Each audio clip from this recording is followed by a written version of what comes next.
So our next speaker is going to be Professor John Lavis. John is a co-lead for the Secretariat of Global Commission on Evidence to Address Societal Challenges. That's good. No, I'll do it. He is co-lead of and lead report writer for the Global Commission on Evidence to Address Societal Challenges, as well as co-lead for Rapid Improvement, Support and Exchange RISE. He was also co-lead for the COVID-19 Evidence Network to support decision-making known as COVID-END. John is the director for the McMaster Health Forum and director of WHO Collaborating Center for Evidence-Informed Policy. He's a professor at the Department of Health, Evidence and Impact at McMaster University. He holds an MD from Queen's University, a Master of Science from London School of Economics, and a PhD in Health Policy from Harvard University. Thank you, John. Thank you very much.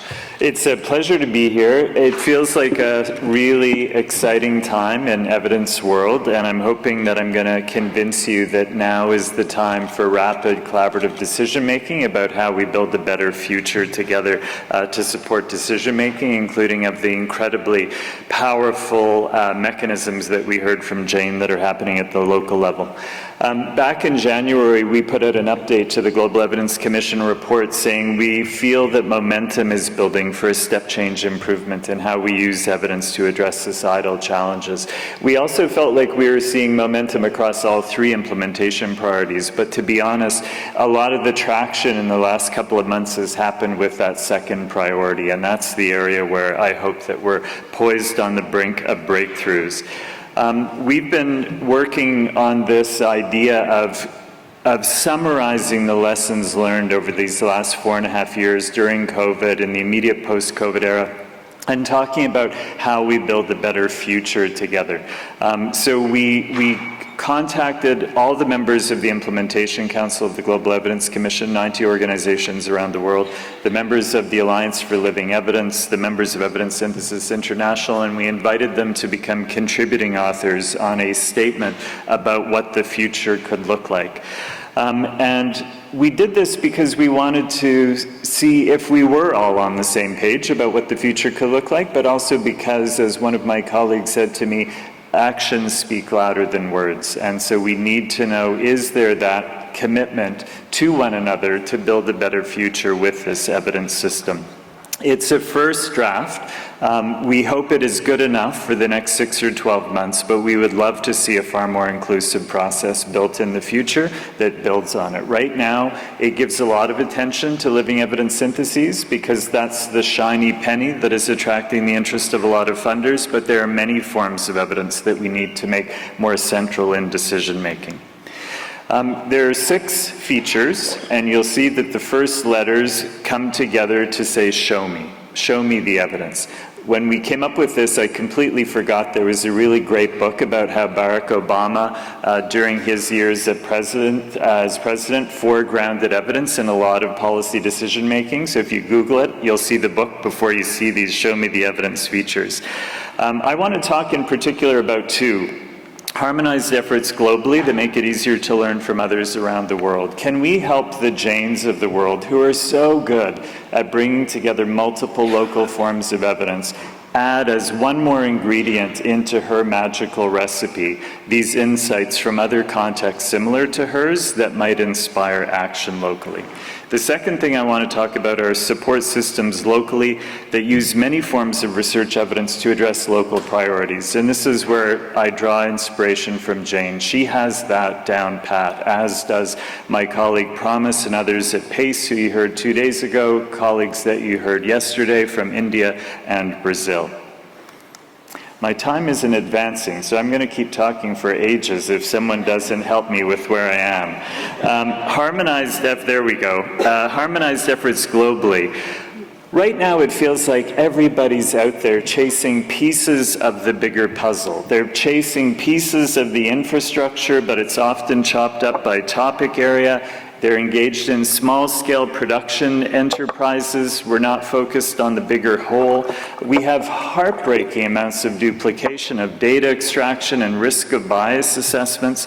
And we suddenly are seeing this proliferation of AI tools. And within a year, we're all going to have gone down these paths where we're all using different combinations of them with a lot of uncertainty about how much confidence we can place in what we're generating with the use of those tools. So I want to share with you how we have been pitching this to funders, not because I will ever benefit from these funds, but because we think it's critically important that the people in the room benefit from these funds. And we've said to funders, let's talk about the big picture that needs to be funded. And one piece is the infrastructure. If you look at that base, we need sustainable flows of funding for demand-side engagement. We need people who can connect this to the IPCC Assessment Report 7 process, to the Global SDG Synthesis Coalition. On Monday, 4 countries released a blueprint report calling for evidence on shared priorities across those 4 countries. We need to be connected to those mechanisms. Second, we need data sharing and reuse. It's heartbreaking that we have done all of this data extraction and so on, and we don't put it into a space where someone else can immediately reuse it. They can correct what we've done, they can add additional value to it, but let's try to stand on each other's shoulders. Safe and responsible use of AI, we've heard a lot about this. Let's let people systematically tell us when it can be used safely and responsible in different workflows, and let's all start to incorporate it in our workflows as we can show that can be done. We have a lot of work to do still on methods and process innovations, including in how we address equity and how we deal with context and many other considerations. And there's a lot of capacity sharing that we can better support. South-South capacity sharing where people are learning from peers working in similar contexts. And on the AI piece, I just want to say I'm heartened by what I've heard at this conference about how the AI leaders are coming together across Campbell and Cochrane, for example, to have a more joined-up approach. If we had a sustainably funded infrastructure, imagine then we can come along funding these suites of living evidence syntheses. We can have the ones to support Isabelle Mercier from day one with the Global SDG Synthesis Coalition. We can have answers to those 4 countries with shared domestic priorities. Pick your topic. We could have those living evidence syntheses available. And then we need very different ways of serving up that evidence for different groups, for different sectors. How you speak to the international development community, as the DVAL database so effectively does, is different from how I communicate to policymakers in the sectors that I work with. How we communicate to government policymakers doing intersectoral policy is different from how we speak to the policymakers who are deciding this or that drug. And how we speak to people in different geographies is different. But if we have this underlying evidence base, we can serve it up in these very different ways. And in the top right corner, you'll see 3 examples that get traction with very different audiences. Chief economists love best buys. Other people like broad approaches. Other people want to know, what about this branded program that an interest group is advocating for?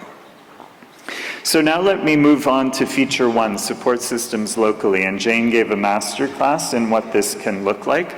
I'll just point out a few things. Every jurisdiction needs an evidence support system that can reliably get whatever forms of evidence are needed to address a local priority into the hands of those who need it, when they need it, in whatever form they need it, and with whatever caveats are needed about its currency, its quality, and its local applicability. This isn't a nice to have, it is absolutely essential to have. And local can mean a province or state, it can mean a city, it can mean a country, it can mean a health system, it can mean a number of different things. The forms of evidence we need are exactly as Jane said, multiple forms of local evidence. But I'd hope we also want evidence from around the globe. We can't study everything in Canada, just as people in Brazil can't study everything there. Let's inspire one another with what's been learned from other jurisdictions. But if we're going to do that, we need the global evidence in easily recontextualizable forms. In the last 18 months, our group has been asked 9 times questions about climate solutions. We can now provide a far more robust answer because Max and Jan and other people in Berlin make available their continuously updated repository of all those studies. We just pulled down the ones relevant to the interventions of focus that were looked at in context similar to Canada. All of us need to be able to do that. It would allow us to produce much more rapidly, highly contextualized products.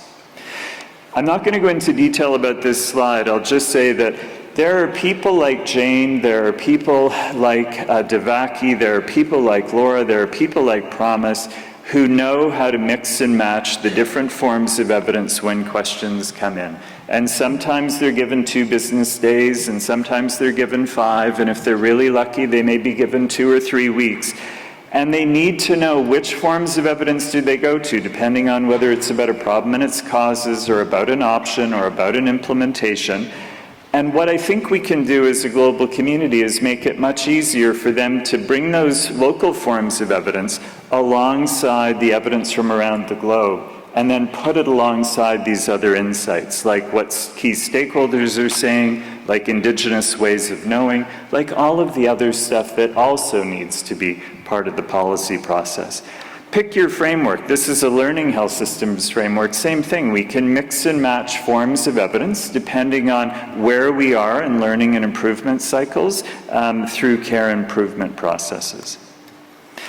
So when we think about who needs evidence, a lot of the conversation, to my delight, because it's where my passion is, about government policymakers, but even government policymakers, some focus on which programs, services, and products, others focus on how do we organize ourselves to get the right mix of programs, services, and products to people. And in a world of antimicrobial resistance and One Health and planetary health, we also now are seeing incredibly complex policy processes that cut across multiple ministries. And that's just in policy world. Then you have organizational leaders, you have teachers and nurses, and you have individual citizens. And we need to be much better at providing evidence support to meet their needs. And a lot of the time, as I alluded to, these windows of opportunity are where the action happens. You may only have 2 days, so we have to be able to move very rapidly. But COVID showed us that evidence support can work at the same speed as policy processes, but it hinges on a much more joined up global evidence architecture. This is my final slide. I really feel that we're on the cusp of a really big improvement in how we use evidence to address societal challenges.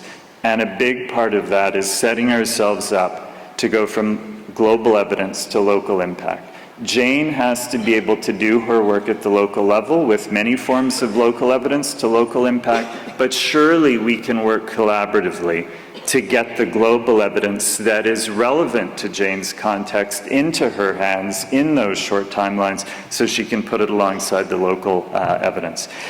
I'm really inspired by the leaders in this community who I think are ready to move into a phase of rapid collaborative decision-making about these harmonized efforts globally.